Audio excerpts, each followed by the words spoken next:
Hello IT world, today I with my assist Woody Helper answer 3 questions that together explain why Python completely dominates in the AI world.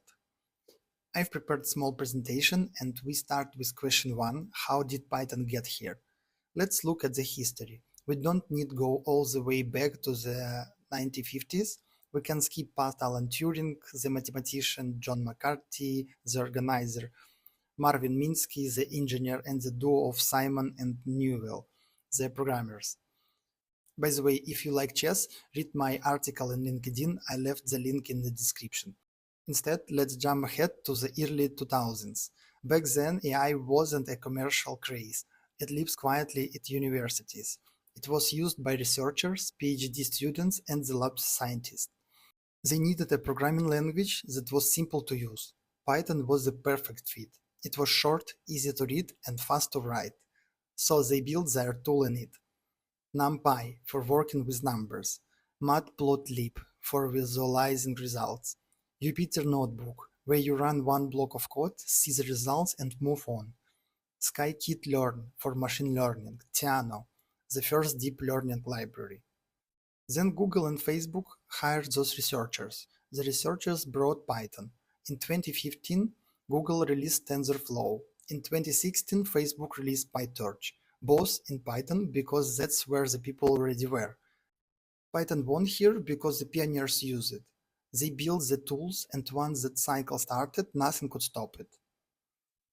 Now we are moving to second question. Is Python slow? How does AI run on it?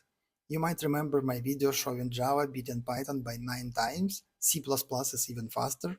Then how does the most demanding tech on earth run on a slow language? The answer is simple. Python doesn't do the hard work, it just gives the orders. I can compare that with a car. On the dashboards, button dials and touchscreens, a friendly interface, but none of that is the engine. You press start, and somewhere completely else the real power kicks in. Python is the dashboard, the engine is C++ and CUDA. CUDA is NVIDIA's language for programming GPUs directly. When you use PyTorch in Python, you're not asking Python to do math. You're sending instruction to compile C++ code running underneath. When a neural network multiplies two huge matrices that runs in CUDA at billions of operations per second. Speed is not why Python dominates AI. The speed comes from the layer underneath. Python just provides the controls. And here we come to the third question. Why do AI agents reach for Python?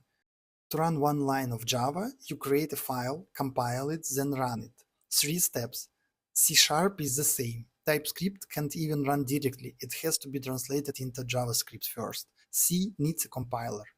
Node.js actually works in line, one command similar to Python but loose with imports. Python has NumPy, Pandas, PyTorch, scikit-learn, the entire AI and data science world, one import away, no configuration. JavaScript wasn't built for that. The ecosystem simply isn't there. So, the real advantage is inline plus libraries. That combination is what no other language matches. Putting everything together, modern AI agents don't just answer questions. They take actions to do a calculation, read a file, or call an API. They write a small scripts and run it on our machines. This happens constantly. For that to work, the language needs to already be installed, run without compiling, and have the right libraries available immediately. Python does that. And here is what makes it self-reinforcing. Libraries were built because researchers use it. Now AI agents themselves default to Python, which means more Python code gets written automatically, more developers learn it, more tools get built in it. That's it? That's the answer. I hope I've been able to help you to understand why Python is dominating the AI world, and I think I have to. Bye.